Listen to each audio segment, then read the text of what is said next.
Thank you all for meeting us back here as Kobe and I will take you into game number 5. We got Echo Fox going up against OpTic Gaming. Time to turn to the starting lineups here. Selecting blue side, it's Echo Fox with Lourlo into the top lane here today. MikeYeung in the jungle. Fenix at mid with Apollo and Hakuho bottom lane and support with coaches Song and Tyler. And competing against them on the red side, it's OpTic Gaming. In the top lane, Dhokla, jungle Meteos, mid Crown, bottom Arrow, support Big, and coaches Zaboutine and Croissant on stage. Now, in a meta that's shifting towards the Corki and the Azir that we've been talking about already today, we're starting to see OpTic have some troubles. Yeah, it seems like they've deviated from their style a little bit. I would like to see them return to that winning playstyle, which was giving Crown the agency to split push, champions like Twisted Fate, alongside Meteos. Meteos has done a really good job this split of controlling a lot of the early jungle and supplementing Crown's success. Well, on the other side of the match, we have Echo Fox, who are subbing out Solo, who has been one of their top performers so far in the games where they popped off, for their Academy top laner of Lourlo. And Lourlo has had plenty of games on stage. And some games, even this split, subbing in. One of them was week 4 in a victory that they actually got over OpTic. So a great opponent to make that switch if they're thinking about pulling it back. That was one of the games if you need a little refresher on your memory. He played Aatrox. He did a really good job of playing around the team. And he was able to set up their second win of the split. Now, this is also the latest change that Echo Fox have made. Of course, MikeYeung there on your screen was one of the most recent ones. So Echo Fox are looking for a lot of last-minute changes here to try and reverse their fortunes, climb back up the standings, and make a last-minute overhaul of the team. And while Echo Fox sits at the bottom of the standings, I can't help but always feel like this team could have an ace up their sleeve. They've got 3 wins. Those 3 wins are Liquid, Cloud9, and OpTic during the part of the season where OpTic were on a win streak. So yeah, it's not like they've only beaten the teams right around them in the standings. They've taken down some of these top names, and I will never count them out just because they're at the bottom of the standings. They could always pull out that Echo Fox special and make something crazy happen. Let's see if they can do it here, as Irelia and Silas will be banned away. And I think OpTic might have watched a little bit of the last game, because they're saying, hey, Karma and Yuumi, nah, not in my game, not on my Rift. Yeah, that's definitely annoying stuff to play against, right? The shields, and they even talked about it a little bit on the desk. Broken Blade talked about Karma. There's not a lot of great counter picks. You can do Rise, but even when Karma's behind, provides so much utility to the team in that 5-on-5 team fighting. It's very similar to the era of the Sonateric bottom lanes. Just comes from a different lane. You get shivers whenever it's mentioned. Yeah, not a big fan of that one. And we'll see the Sona banned away here as well, as Echo Fox waste no time with their first lock-in, immediately grabbing Jarvan for MikeYeung. All right, they ban out the Sejuani and the Silas, then first picking the Jarvan. This is an all-in attacking the jungler trifecta right now. Basically, top 3 junglers for professional play. For the opinion of almost all professional junglers that I've talked to, Silas, Sejuani, Jarvan are the S tier. Everything else pushed below that. So MikeYeung now has a little bit more agency in the early game. Jarvan is one of the ones with a lot of options. You can even red buff into a level 2 gank if you want to get really spicy and try and snowball one of your lanes. But he also defaults into a good front line, good utility, can set up team fights for you. So just brings so many different aspects to a full team composition. And when we're talking about S-tier picks, we can't forget about the Lux, which did make it through the bans, so that one's going to be picked up first and foremost here for the side of OpTic Gaming, along with that Aatrox that we just still see so much of. Remember, this is 9.13. Champion still has his revive, and he's just not been shaken from his presence in professional play. And this is actually the champion Lourlo used to defeat OpTic the last time these 2 teams played. So Dhokla actually getting the counter pick this time around, steals it away. He'll see, what about when the Aatrox is in my hands? Could be also switched to the jungle, technically, if Meteos really wanted it, but we definitely don't think that will be likely. And Echo Fox seem to concur because they've picked up the very, very standard Kennen into Aatrox matchup where you get a little bit of CS lead early due to your range discrepancy. And it was super weak this week in Academy, and I caught one of Echo Fox's Academy games where they did secure themselves a win off of some impressive Kennen play from the top lane. We'll see if they can repeat that here on the LCS stage, as they'll also pick up that Corki there in the mid lane. We've already commented so much on the state of Corki and Azir and how they are the staples there these days. Well, Fenix will be on that Corki that we've seen him play plenty of times before. Yeah, I mean, it just goes so well. A lot of long-range AP damage output. Meanwhile, some safety in the bottom lane to go along with the Lux. The double blondes bottom lane, Ezreal and Lux. The lore duo. The lore duo as well. That is a little bit surprising because most people would think you would want to pick up the Azir in answer to Corki. A lot of mid laners like taking that matchup. You can make small adjustments to your rune choices and build path. But I also like the possibility they could just be leaving last pick the entire draft for Crown to set him up for those win conditions you were talking about. Let the man play around the entirety of the rest of the Rift. Exactly. Like we talked about in the intro, that has been one of the things that has led to a lot of the losses for OpTic. They've deviated from how they found success early on in the split, which was splitting the map when you're actually in game. See if they have any of those blockers here. Echo Fox do go for the kind of common ban there, which would be the Azir, taking that one out. But since OpTic didn't pick it up in their first round of picks, like you, I don't think they had planned on going for it. They would much rather give Crown something with a little bit more independence. I also like Echo Fox banning it away, though, just thinking, okay, maybe if they get to last pick and they feel like Crown doesn't have anything that he's super passionate about playing this game, they would default to the Azir, take that away as an option anyway. Final ban will be that Twisted Fate, which we have seen Crown play before to great effect. So that one's off the table. Expecting OpTic Gaming to go for a jungler here. What are we going to see Meteos on this time around? You already mentioned the big three being out of the way through either bans or having already been picked. Or are they going to save the jungle for last pick and instead grab Crown the mid laner in Zoe? And that's what they're going to do. All right, Crown has had some very successful games on the Zoe. It does rely a lot on getting those powerful picks through the mid game to really find success, though, because Zoe's damage output can be very big and spiky, but it is not as consistent as the Corki and Azir's for a team fight. The DPS over the course of a team fight, not quite the same. It's much more about getting the picks with your Sleepy Trouble Bubble and the burst damage from landing your Paddle Stars. That, in conjunction with Ezreal, lines up OpTic with a fairly nice poke composition. You throw out bindings from Lux, Sleepy Trouble Bubbles from the Zoe, and you try and poke them down before you go for your hard engage. And then in the end, we do get the classic for Meteos. He is one of the best Olaf jungles in the LCS still today. But my one concern here, looking at this composition from OpTic Gaming, the go buttons, the engage tools are incredibly limited. You have pick tools through a Lux binding or a Sleepy Trouble Bubble. It's basically a reactive alarm that goes off. For like, oh, we hit one of the bindings or we hit one of the bubbles. Now you get to go. Right, but there's no, all right, it's 5v5, we're all just standing here, it's time to engage. There's just not that potential on the OpTic squad. When you look at Echo Fox, you've got Rakan, you've got Kennen, you've got Jarvan. It is so much easier for this team to say, hey, we're fighting now. Definitely true. A lot more consistent engage on their side. So it's up to OpTic to hit their skill shots as we head into the rematch, Echo Fox versus OpTic. Remember, OpTic started off 4-0 at the beginning of this split. Their strength of schedule gave them some very manageable matchups early on. They succeeded in all of those. Stumbled a little bit when they went up against the other top contenders in the LCS, but then have still managed to maintain this even record so far. And a lot of people are looking at this team now to still stay in shape here during these last few weeks of play and continue on, keep that playoff spot, and see what they can do in the postseason. All right, Echo Foxes themselves have made quite a few adjustments to their lineup to end up with this iteration in the last few weeks of the LCS. See if it pays off. They won the first matchup. See if they can make it 2-0. All right, on to Summoner's Rift we go. Okay, no, we don't. Well, and we are back to the studio we come. Yes, sir. That was a quick trip to Summoner's Rift. I hope you all enjoyed seeing it out the window as we drove right by and then back into the garage. So now we're here. We've got a little bit of time to wait. I'll update you guys as soon as we figure out exactly what is going on with the pause, what sort of an issue we might have. Hopefully it's resolved rather quickly.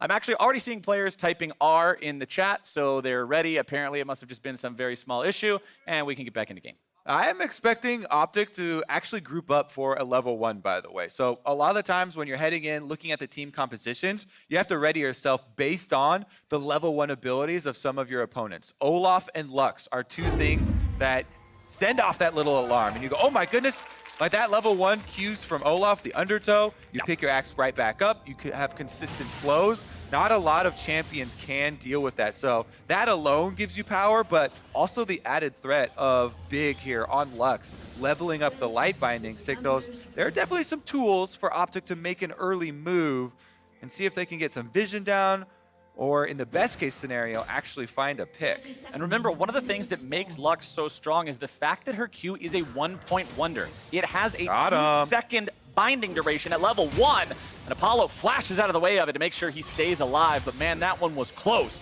for Echo Fox. Yeah, smart there from Apollo. You have to save your flash to guarantee the most important skill shot is dodged, and that is the light binding from Lux. That is the one that roots you there. But Meteos, the undertow, we were just talking about Olaf. As soon as he lands one of those axes, you are in big trouble, level 1, and that is going to be an area that they can try and exploit. OpTic here have invaded, burned the flash from Apollo, and they're sticking around for a red buff steal. Echo Fox are walking towards this. They don't just want to concede it, but if Apollo walks towards the brush, nice ward over the wall from Hakuho to find out, yes, OpTic is still waiting around here. We see Arrow and Meteos. If you see the AD carry, the support is also likely still around. Crown is also here. This could turn bloody very quickly, Kobe. Fenix in some trouble. The binding doesn't hit him, though. Comes up just a little bit shy there. Fenix almost taken down. They get him with the auto attack, and first blood goes to OpTic Gaming. Red buff as a prize. All right, that's not the most important skill shot because Big is able to land the most important auto attack. And not even a skill shot. That is the last one that lands before the flash. So even though Fenix flashes, he still dies to first blood. That is what you call a successful invade, Captain Flowers. Okay, that's what we'll call it. Let's take another look at it. Yeah, Fenix takes a very dangerous route here. He goes this way, and that's right into the rest of the OpTic members. So Arrow and Meteos are landing all their skill shots, even though Big threw the light binding early. Those autos, once they're in the air, you cannot flash them to deny the damage unless you flash somewhere into the fog of war that the opponents cannot see. But since they chased him so far down the lane, they still had vision of Fenix. There was nowhere safe for Fenix to flash. So in the end, it is a summoner spell burned after they already gave up the kill. Now, Meteos does invade over that ward that they placed in the back behind a red buff, but there's nothing they can do about it. This is an Olaf on their strong side of the map, while Big and Arrow have pushed Apollo and Hakuho under the turret and are letting rip. Right. You cannot afford to have Apollo and Hakuho abandon this big, massive minion wave. That's 2.5 waves of creeps that you would just lose out if you tried to stop Meteos from doing what he's doing with the Krugs. So that means OpTic can steal that one away, get themselves out. Really nice first 4 minutes of the game here from these guys. First 3 minutes, I should say, as that jungle invade got them 2 flashes and the kill to go with it. Let's see, mid lane Crown, what can you find here? Gets that paddle star right back onto Fenix, who has to disengage a bit. And as you mentioned when we saw it locked in, Crown has had good Zoe games so far. This is one of the guys who can really pop off on this champion, and I want to see if those trouble bubbles line up this game for him. Yeah, he's been able to find a lot of good angles. One of the big things with Zoe is some control wards around these long walls so that you can actually find a lot of the less used angles and catch people off guard. Let's see about this wraparound gank from MikeYeung. He's headed up. This is possibly a counter gank, but Dhokla's getting pretty far out. Dhokla dashing away, manages to get out of the way of the combo from MikeYeung. Mike could have tried to use a flash there to still get the knockup, go flash for flash with Dhokla, but didn't want to opt into that one. Instead, keeping summoner spells for both players. Dhokla does lose a little bit of health there on the trade at least, so that'll help Lourlo out a bit up here. And that is actually quite big, because what happens when OpTic goes for the continued invade there, you see in this blue side jungle, Meteos was able to take away 2 camps. The red buff, and then they saw him move down to the Krugs. So he got a high value out of that. Meanwhile, MikeYeung only took the red buff out of OpTic's side. So Meteos has more camps, more territory to work with. He's already very far ahead in farm. Meteos now level 4 to MikeYeung's level 3, who is now returning to his red side of the jungle, which only contains the Raptors. One Meteos, Raptor. Yeah, one Raptor, which he left around to delay the spawn. So Meteos is absolutely destroying MikeYeung in experience right now. And Olaf, as a jungler, just heads up 1-on-1 with Jarvan is a huge advantage in power farming because you have the spammable undertow, and Meteos is also going with the warrior build here. Oh, Chad Olaf. All right, I'm about it. Let's. Yeah, I like to see them swords, Captain Flowers. It's much more common now, and you get your warrior go into your black cleaver as well. High damage output Olaf. Definitely less survivability, but gonna have survivability is when your opponent's dead. Then you don't got to worry about it.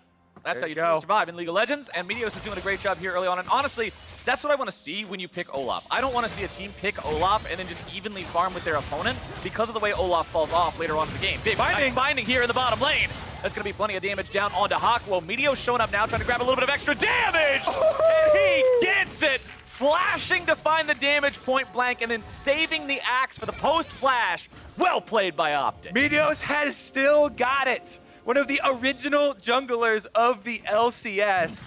Bounced around several teams, but he returns once again on Olaf. Flashes in for the guaranteed damage. Once he has that, the no-look axes over the shoulder. That was cool. He just tossed it back. He was like, I don't need this one no more. All right, let's see if round 2 here for MikeYeung. Waiting in the brush works out. He's behind Dhokla. He's waiting for the dash to be used. We got the Q3 out of Dhokla. Flash out from him, trying to dodge, duck, dip, dive, and dodge, and he'll do so. Expends the ultimate, expends the summoner spell, so Echo Fox can at least say they claim those here. But with the jungler showing in the top side, Meteos says, all right, this is my opportunity to go for the Drake take. I mean, this really is showing like some veteran status here for Meteos. He's absolutely destroying this whole match. Big difference as far as going for the invade and then playing off that advantage. He has not let up on the pressure, and it is affording so many advantages for OpTic. He's going to finish up the dragon by himself. MikeYeung's camp on the top side has been absorbed by Dhokla. Let's take another look at this bottom lane play. Hakuho goes in for the all-in, but really good response binding from Big, waits it out, and at that point, Meteos knows he can flash in for the Reckless Strike as well as the auto, and then that's plenty of damage already guaranteed. Lines up the axe for the kill.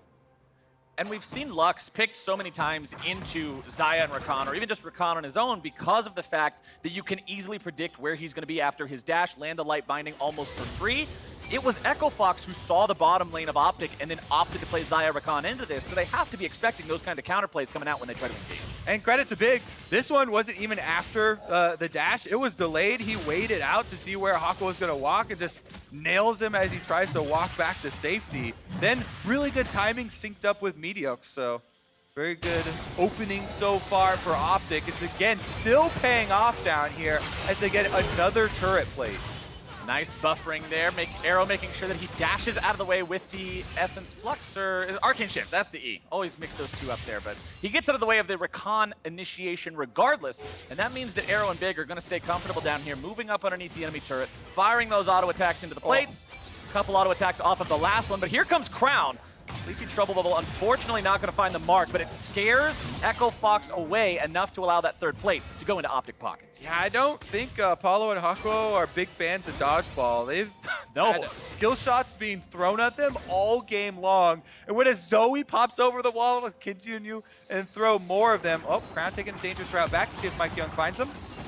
Crown's going to fire off that paddle star, but MikeYeung ready and waiting. Flash away from Crown, making sure he stays alive there. That is the real flash. Always got to keep that considered from the Zoe, but man, Crown makes sure it's even at the end of the day, finding half of Fenix's health with a quick wombo combo. I was wondering if Fenix was going to use the package to get away from that bubble landing, but he wants to save it, so he could make a big play with it.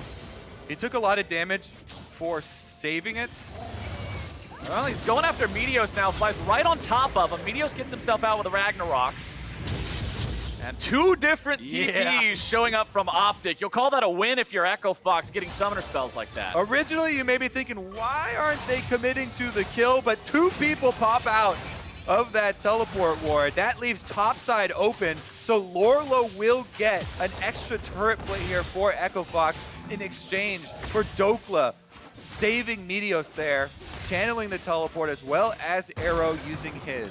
And with that extra turret plate money, along with the fact that, look at the farm difference in the top lane. 90 for the Kennen versus 68 on the Aatrox. This top lane could be a real tipping point over the course of this game, especially as we get into the team fights and the larger skirmishes. If Kennen can show up a half item ahead of Aatrox and just blast everyone with a completed Hextech Gunblade, that could be the difference maker. Yeah, Kennen does get that early CS lead, early Crown could be under attack. Crown gets the Drowsy off Sleepy Trouble. There's your stopwatch. Chop, chop, baby. Here comes Meteos. MikeYeung's going to be outplayed too. OpTic's got themselves 2 kills already, and Big shows up to make sure the Vikings not going to be shut down yet. Flash still available here on Meteos. Big got the plays. OpTic's got the kill. OpTic have all the answers, and it looks like Arrow is eyeing Apollo under this turret. Able to get another turret plate for himself. They're almost all the way through this thing. Hakuho wraps around now, 2v1. Can they catch the Ezreal? This is Ezreal with Flash up. I think the answer is probably no, but hey, what do I know? I'm not an AD carry player, and Arrow's not an alive one anymore. He's going back to the spawn platform the hard way, and that's Echo Fox getting themselves on the board as we take another look at how all these plays happen mid-game, mid-lane. My goodness, this is just dirty. Crown lands the Sleepy Trouble bubble as the Valkyrie comes in, since it's a line, and immediately uses the stopwatch. Then Meteos is there with the Warrior build on. Olaf, he has enough damage to burst down Corki before there's any reaction. Bottom side, though, more action. Bottom side, Big will stay plenty healthy thanks to the shield. And this is now 2 games of League of Legends in a row, Kobe, where we have seen plays turned on their head because people are not respecting time-telling devices. All right, another Sleepy Trouble bubble does land there. Nap time, this time uninterrupted, so no extra burst damage. Fenix will be fine. But a lot of this action, and especially that last play that was around mid lane, centered on Crown and Meteos. Been able to really take over. Dragon coming up next, and since Meteos has such a big lead, 2 levels in the jungle now for him. 80 CS to 51 there. This should be another objective controlled for OpTic. It's another tower about to go down too, as Arrow wants to finish up that turret plate. Wow, his support is going for an invade with Meteos. And we've been talking about OpTic making these plays and having success so far, but just because I haven't brought up the actual overall lead yet, it's 4,500, and Dhokla's about to slam Lourlo into the ground here top side. Lourlo does get himself away from that, but things are not looking good for Echo Fox. This is a beautiful early game from OpTic Gaming. By the way, all the members of OpTic have been performing well. We're really focusing on Meteos and a lot of the jungle plays because those have been the big earners. But credit needs to be given to people who play weak side of the map. Yeah. Dhokla has a losing matchup early on with the short-range Aatrox versus the Kennen, and he got camped by MikeYeung. So let's see if he gets out of it one more time. Speaking of which, he got out of it 2 times before. Let's see if he can outplay 1v2 here. Finds plenty of damage down onto Mike. Gets his wings from the World Ender, stepping away from the slicing maelstrom, but the stuns are coming through. Good lord, man! That's the downtown assist coming in from Arrow as Dhokla goes He gets a double kill! OpTic could not be happier, and that is a tilter for Echo Fox. Damn, boy, that was a good 2v1. Oh, he's spamming the emo. You gotta do it again. You gotta give it to him like that. Like we were just talking about, he's been camped all game long. He just absorbs all pressure from MikeYeung. This time around, he's had enough, Flowers. He turns it around, gets both kills. Weak side of the map no longer. Strong side's helping out this time. Take another look. All right, he lands Q number 1 onto Lourlo. Count him. Q number 2 onto MikeYeung. Both sweet spots, by the way. Q number 3, sweet spot number 3, lands the chain right as he gets stunned, kites out Lourlo's ultimate, then turns it around. The Ezreal ult from Arrow from downtown got him low enough, so Arrow got an assist. Then he can flash for another Q1 sweet spot. And Dhokla absolutely playing League of Legends top lane without support from his team for the first 14 minutes. And I'm golf clapping for some immaculate accuracy from Arrow there too. Made sure he put it right in the good spot so that Dhokla could put him there and make that extra damage happen. Comparison to turret plates, I mean, it's the same number if you take out one of the zeros, but when you include the 0, it's quite a difference between 1,600 and 160 gold between these teams. Just showcases exactly how far ahead OpTic are in this early game. And this is the OpTic Gaming that was at the top of the table for a while in the standings earlier on this split. This is what we wanted to see, talking about them being back in form. Definitely looking very strong here versus Echo Fox. 7-1. Ginormous gold lead, by the way. And this is only 15 minutes into the game. It's already showing up in inventory with full completed items over their lane opponents right now. You can see on the bottom lane, especially because of all these turret plates, big discrepancy between Ezreal and Xayah in the damage output. Gold totals almost 2,000 ahead of most of the lane opponents. And OpTic are going for the invade. They're pushing it. Bottom side, 1v1 coming out again. The chains are going to bring Lourlo back. And Dhokla forces the flash away from him as he continues to dominate this bottom side of the map. And Kobe, I express concerns for this team of OpTic Gaming as we got out of Champion Select about their engaged potential with their draft. Same as I had for Clutch Gaming against TL. Clutch Gaming fell behind, they never had a chance. OpTic is so far ahead, this ability to zone everyone away and not need to directly engage feels like it's exactly what they need to continue pushing this team. Yep, they're able to use the Rift Arrow here to continue the pressure. They're going to take down the last outer turret very shortly. Crown pushes in, and they're able to finish it out. Without this outer layer of defense, you can see already the vision for OpTic has moved up. They have multiple wards in the enemy jungle trying to take away any sort of this territory for Echo Fox to farm. And that further decreases their income through this game. They're already completely starved here with an 8,000 gold lead 16.5 minutes into the game. 500 gold per minute is one hell of a mountain to climb for the side of Echo Fox. Things are getting worse and worse as time moves forward, and OpTic are just pressing all the right buttons here so far. This is what happens when you win your strong side of the map, which was bottom for OpTic, and the weak side with your outplay. When you win the whole map, you win pretty hard. That's pretty true in League of Legends. The secret to Summoner's Rift. Just win the whole map. Just win 3 lanes and the jungle. Things are going to go pretty well for you. Crown here in the mid lane has the Proto Belt on that W for the Zoe.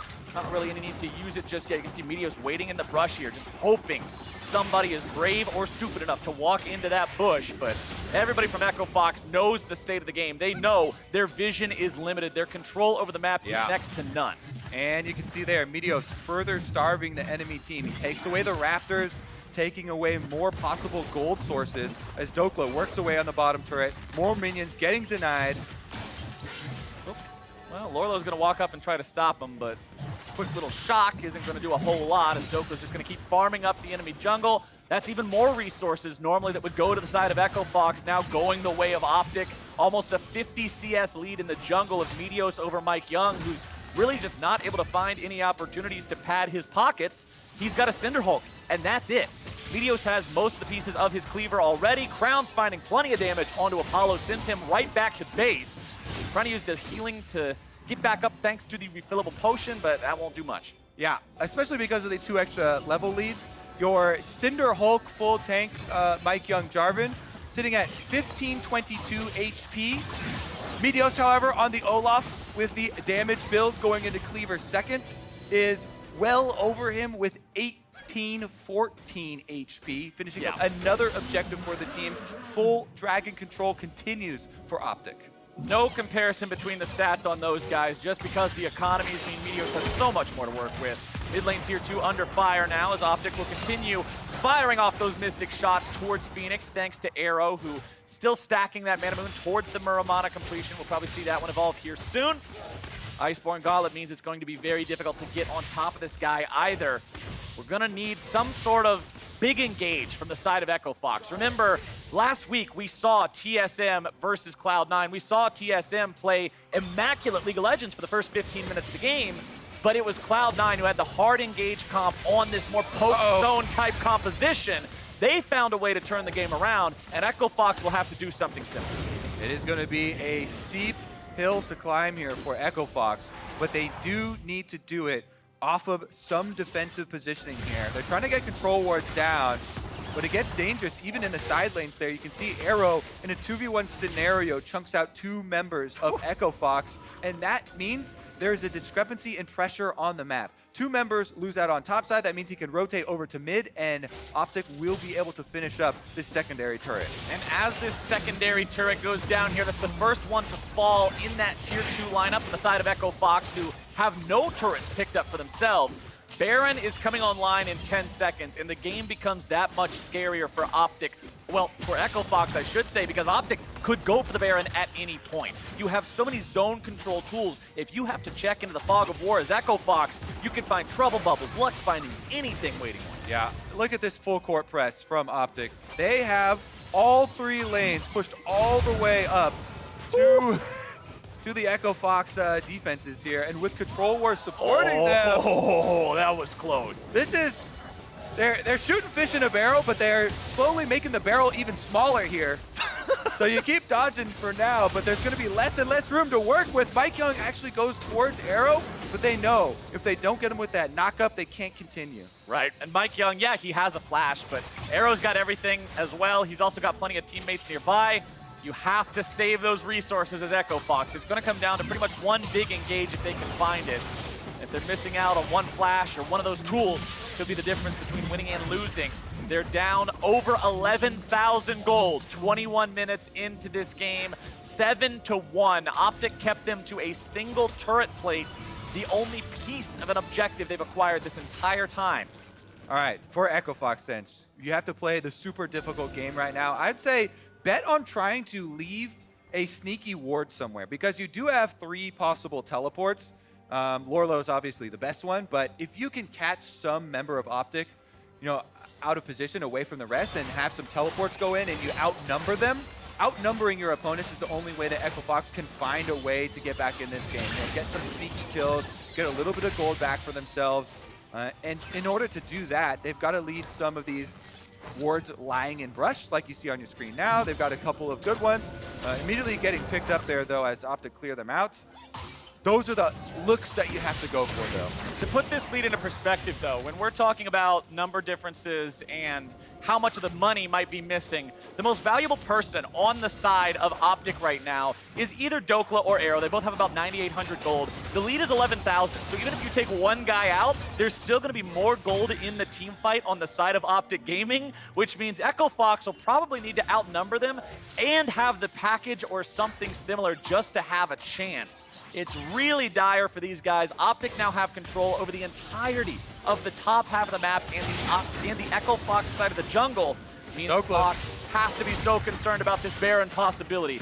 Two-shot barrage only finding its way onto Fenix there. Arrow not afraid to continue stepping forward. Echo Fox thinking, when could we possibly have a chance to engage here? But they're not getting any windows just yet. OpTic on to the Baron, and they're only doing it with Meteos and Crown. They don't need the rest of everybody to be there the entire time. Arrow now going to be joining the mix to make sure they're able to clear it away in time. Dhokla trying to zone Echo Fox out. Baron is secured. OpTic's not even injured. Dhokla's going to be on the front line.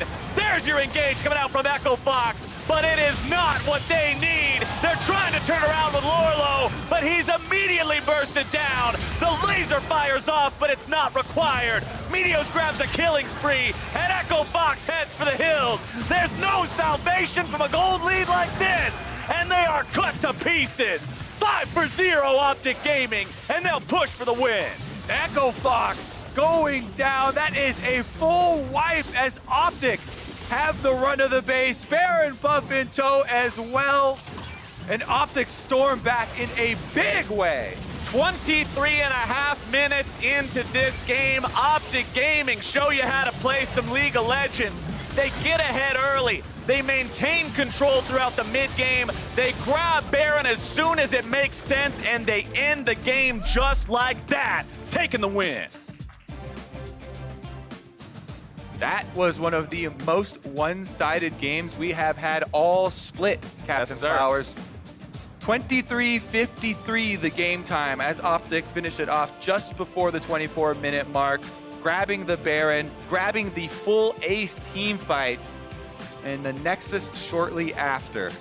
And nobody on the side of OpTic wasn't pulling their weight this time. Every single person, we talked about Dhokla playing losing side, doing it wonderfully. Meteos and Crown working together to outplay in the mid lane. The bottom side of the map, Big dialing in those bindings, making sure he was able to land them to set things up so Arrow could be the carry he needed to be and hit those 4,000-meter true shot barrages to turn fights around. The entirety of OpTic Gaming was on their A game today. Yeah, and honestly, it happened from minute 1. They go for the invade. They have the Olaf and the Lux. They know have these really strong level 1 abilities. And even though the first pass at the invade didn't find anyone, they were able to get Fenix on his second pass through and finish up the extra kill. From that moment, really good job snowballing it, continuing a counter invading, and not allowing Echo Fox any really area of the map to play off. For OpTic fans, that is exactly what you want to see as we're getting closer and closer to the end of the split. But now we're going to send things down to Avli for an interview with the OpTic support. Thanks, guys. Big congratulations on the win. And I just want to ask you, with the standings so close, how does it feel to have a completely dominating victory like that? It feels good after like our past losses, actually, how we just throw all that time or we're not as strong as we should be. Well, I mean, it's about to get way harder for OpTic because you guys are going to be playing all of the top teams above you in the standings. I think starting with TSM tomorrow, you got Team Liquid, you got CLG, and you got Cloud9. So do you guys feel safe about your playoff chances as of right now? No, we're kind of worried, but I think that's what makes it better that we're playing these top teams, because if we make it into playoffs by being these top teams, we're just going to be so confident going into playoffs. What would you say is the main source of that worry? You know, I've not made it to playoffs so many times because of like some unfortunate event, the 9-9, you know? So that's the biggest worry for me. Awesome. Well, you start with the game against TSM tomorrow. What are your expectations going into that game? I think it's going to be, I hope it'll be good, and I won't play Zillion again. What do you think about Sven and Smoothie? Because I think we saw Smoothie steal Baron on Tom Kench today. I'm going to make sure that he's not able to do that tomorrow. All right, not going to be able to do that again. Big thank you again, and congratulations again on the win. And to wrap up the day, let's hear from the State Farm Analyst Desk. Thank you very much, Avali. OpTic Gaming picking up our 5th and final victory of the day again. The race for playoffs continuing to be made interesting by a lot of these squads vying for the best possible positioning. But we're going to dive right into Champion Select here because we got the 5th and final pick as Olaf for the side of OpTic. And immediately, while that might be a slightly peculiar last pick, it warps the way, or at least the approach, that OpTic is going to take within the early portions of the game. We're lucky enough to have an incredible mind of Broken Blade on the desk, so help me understand how it should be played with an Olaf in the early game. Basically, Olaf is a champion that needs to get ahead early game to be useful later on in the game, and Meteos did a really good job with their bot lane, walking into the jungle, knowing they would win the level 1, and taking the bot side camps of Jarvan, and then Jarvan was able to take the rep off here from Olaf, which could be prevented if Olaf based earlier, but anyway, he got an advantage from level 1. You want to do that as Olaf, and this basically leads to Olaf having later on an uncontested buff, which was, in this case, the Drake. Right. I think that Olaf could have taken the red first, the second red of Jarvan, and then did the Drake after that. So this is that moment you're talking about here. He could have taken the red. It's about to spawn in like 10 to 20 seconds. Take the red, and then take the Drake uncontested. This is still a really good play from Meteos, taking advantage of his early game champion, of his last pick.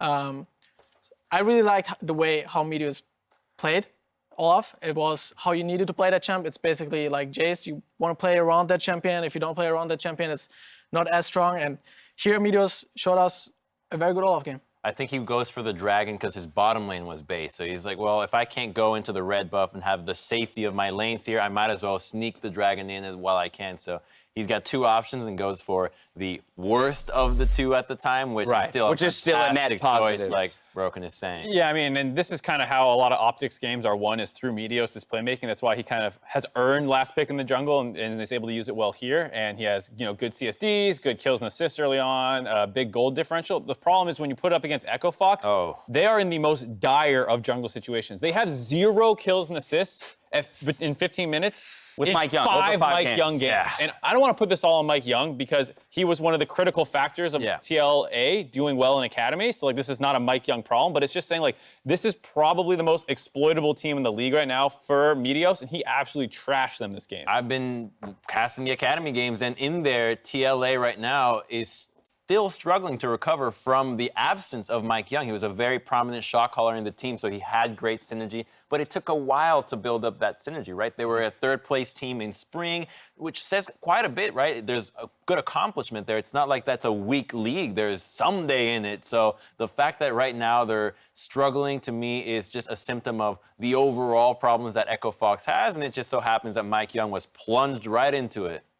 Yeah, and I think it's really interesting to hear the perspective from you about how certain advantages, well, again, to our eyes, we see 2.5K gold advantage for Meteos. We go, that was wonderfully well done, but there are still those little bits, those little tweaks that you can make to even find a more perfect early game. All in all, that kind of a lead built by OpTic Gaming makes the rest of the game that much easier to pilot. They've done what they need to do as their draft demanded with building an early game lead, and from there they can win a bunch of fights. Of course, really slick counter ganks in the mid Oh, help. God, I wish we started this a little bit earlier.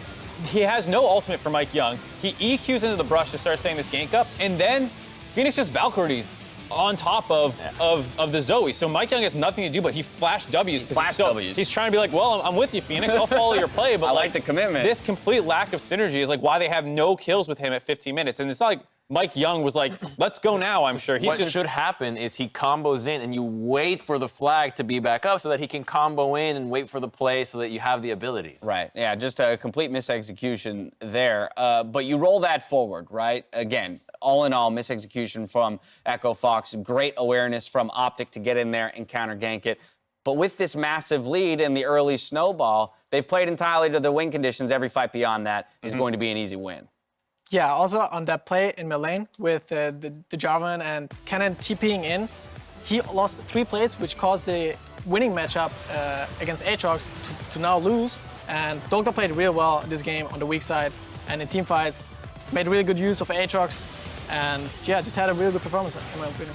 Yeah, he was able to get a 1v2 double kill in the top lane, and then with that lead, starts snowballing through this fight after the Baron. He's the one flashing forward and setting up more kills. And like you said, this is just a clean snowball all the way through.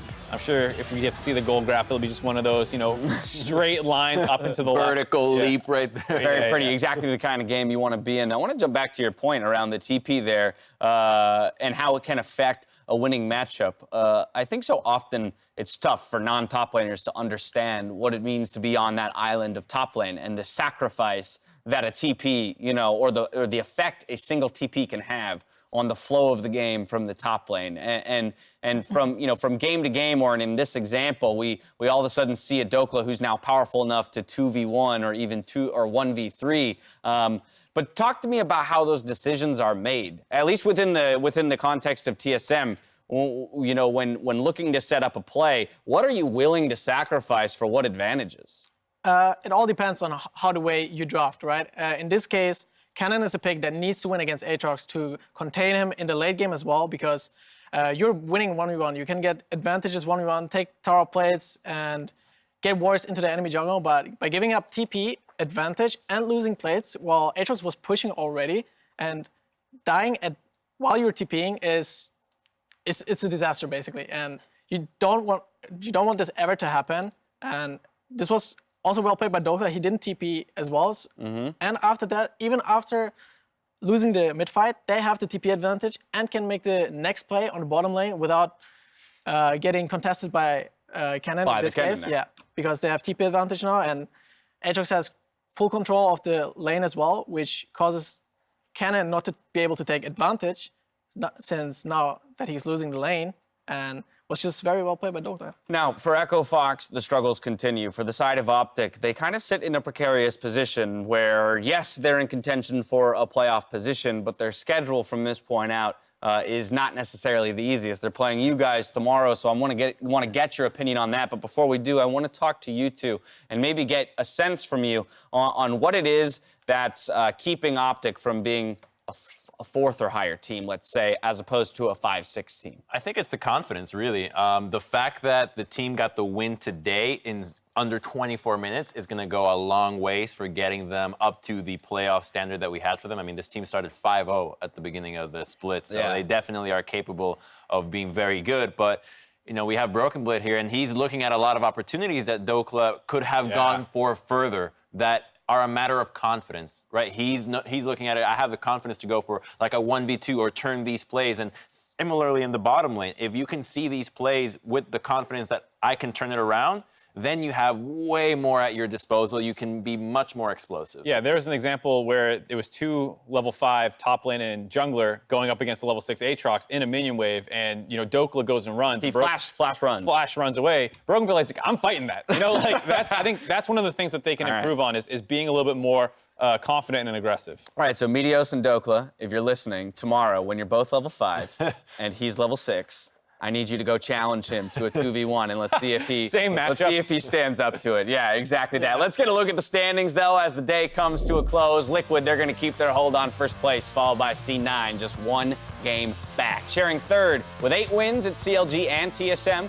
Let's see how you all did in the predictions game today. We did fantastic. Easy peasy. Everyone's in alignment. 5 wins across the board. StatSpot, though, still 1 ahead of you guys in the season-long totals. StatSpot always chokes. I'm not worried. Okay. I don't know if that's See true. about that. Let's not go back.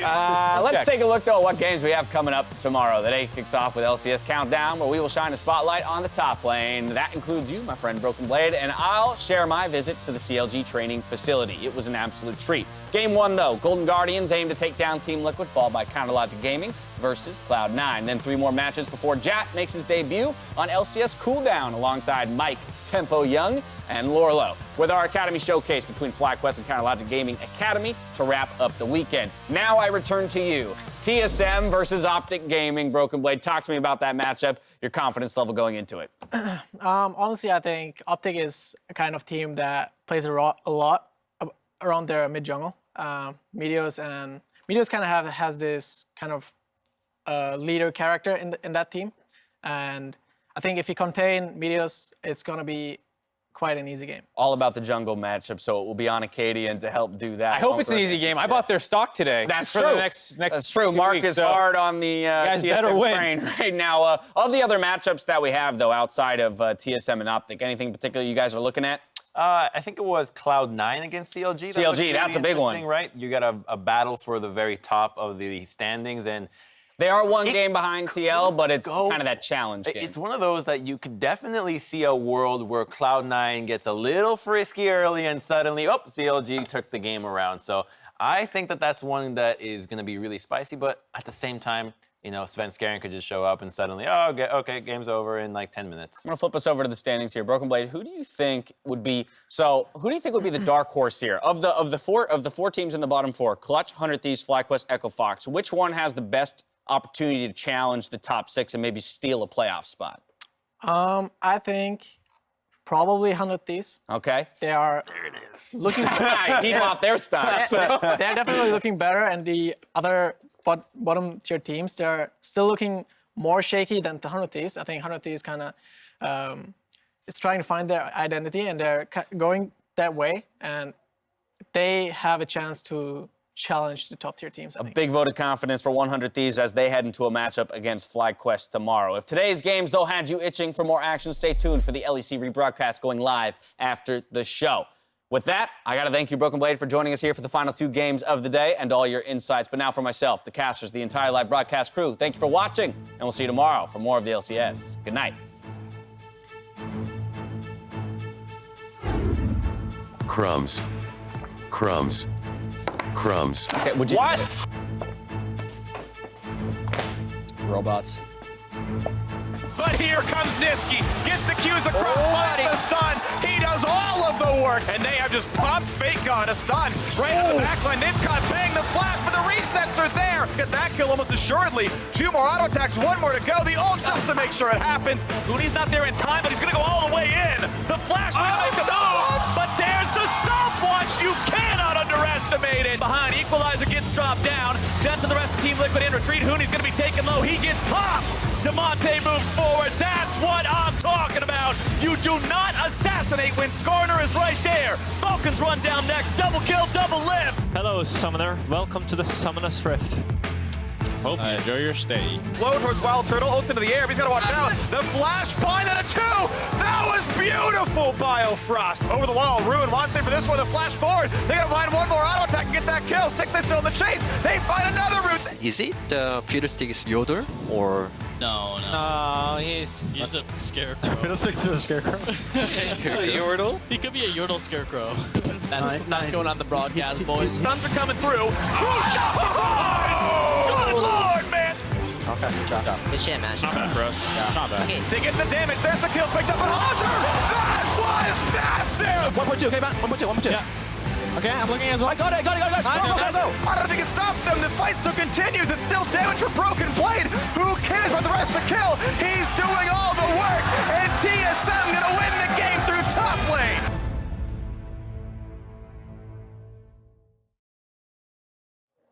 Hey, Crumbs.